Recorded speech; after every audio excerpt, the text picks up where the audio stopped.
Consumer inflation may have slowed a bit in the last couple of months, but you may have noticed that we're still facing some higher or still rising prices, even if it's happening at a slower pace.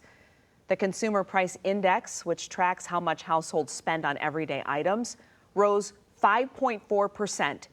And it's not just items at the store. We're talking about gas, car prices, and even the cost of entertainment.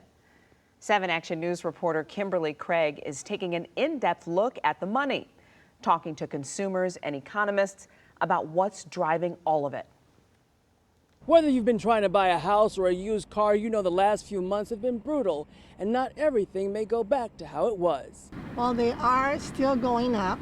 I've noticed that. The presence of inflation is becoming more apparent to everyday individuals, and I believe it's actually the most dominant threat that may not be spoken to, and we're not sure how our system in general will just balance itself out, or will this become a new threat in everyday living. High prices for products have a lot of people concerned, and some economists believe ongoing supply chain bottlenecks will keep costs up. My bill for the ground sirloin, I got 1.5 pounds, and it was $11.01.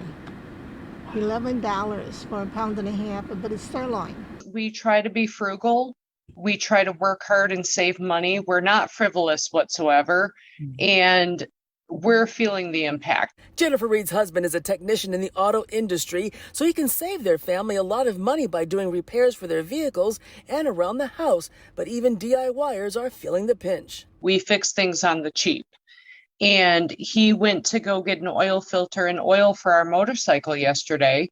And he said, oh my God, he said, my oil filter used to be $6. Now it's $13. So the question is, do we feel those prices are baked now into the pie? And I would say some of them are, but it may not be the 5 or 6% kind of price increases that we see today.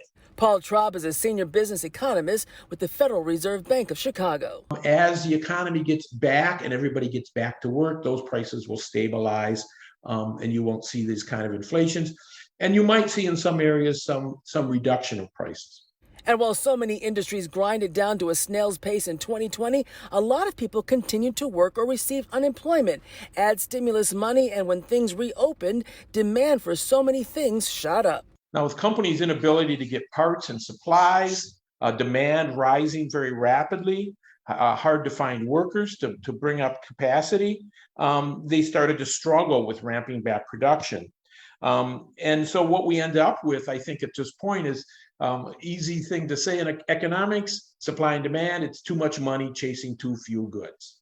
As backlogs in supply catch up, the expectation is that inflation will settle back down to something close to the Fed's 2% annual target. Unfortunately, Traub says lower wage earners will likely feel the impact the most. Because now they're going to be struggling. You may have gotten a 10% raise if you were working at a Starbucks, but now you're just barely keeping up with prices. I also think it's a little bit predatory. So I don't think it's helping that individuals are able to take advantage of such shortcomings in our current supply system. Kimberly Craig, 7 Action News.